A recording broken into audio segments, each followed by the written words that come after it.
જય સ્વામિનારાયણ. આજે વાત કરવી છે આદર્શ શિક્ષક. 5મી સપ્ટેમ્બર એટલે આપણે સ્વયં શિક્ષણ દિન તરીકે ઉજવીએ છીએ, જે આપણા પૂર્વ રાષ્ટ્રપતિ એવા ડોક્ટર રાધાકૃષ્ણનના જીવનને યાદ કરી અને તેની યાદમાં ઉજવીએ છીએ. તેમનો જન્મ શિક્ષક પરિવારની અંદર થયો હતો. તેમના પિતા પંડિતની સાથે શિક્ષકનું પણ કામ કરતા હતા. રાધાકૃષ્ણન પણ ખૂબ ભણ્યા અને પોતે પણ સારા શિક્ષક બન્યા.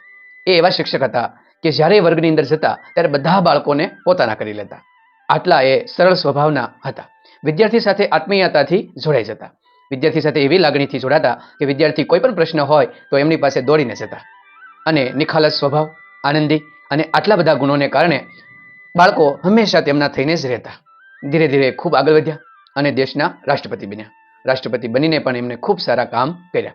એક વખત એક પત્ર આવે છે. કલકત્તા વિશ્વવિદ્યાલયનો એક વિદ્યાર્થી તેમને પત્ર લખે છે અને પત્રની અંદર એ કહે છે કે મારી આર્થિક પરિસ્થિતિ ખૂબ ખરાબ છે. હું પુસ્તક ખરીદી શકતો નથી અને મારે તમારું પુસ્તક ઇન્ડિયન ફિલોસોફી વાંચવું છે.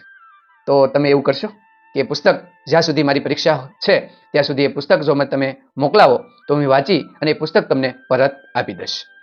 એ પત્રને ધ્યાનથી વાંચ્યો. તરત જ તેમને સામો પત્ર લખ્યો.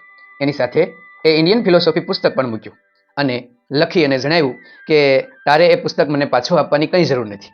તારે રાખવું હોય ત્યાં સુધી તું એ પુસ્તક રાખજે અને જરૂર પડે ને તો તું બીજાને મદદ કરશે. અને પુસ્તક અને પત્ર એ વિદ્યાર્થીને મોકલાવી દે છે.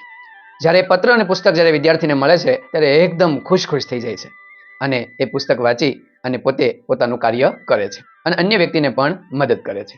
આવા હતા ડોક્ટર રાધાકૃષ્ણન, કે જેમને વિદ્યાર્થી પ્રત્યે હંમેશા માનની દ્રષ્ટિએ જોયું. પોતે રાષ્ટ્રપતિ હતા છતાં પણ આવું તે ઘણી વખત કહેતા કે આપણે આકાશમાં ભલે ઉડીએ પરંતુ આપણા પગ તો છે ને એ જમીનને સ્પર્શવા જોઈએ, જમીન સાથે જ જોડાયેલા હોવા જોઈએ, તો જ આપણે ઊભા રહી શકશું.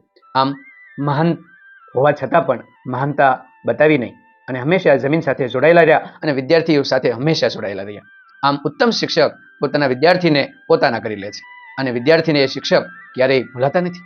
એટલે ચાણક્યે કીધું ને, શિક્ષક કભી સાધારણ નહીં હોતા, પ્રલય ઓર નિર્માણ ઉસકી ગોદ મેં પલતે હૈ. અને એ શિક્ષક હંમેશા સાબિત કરી બતાવતા હોય છે.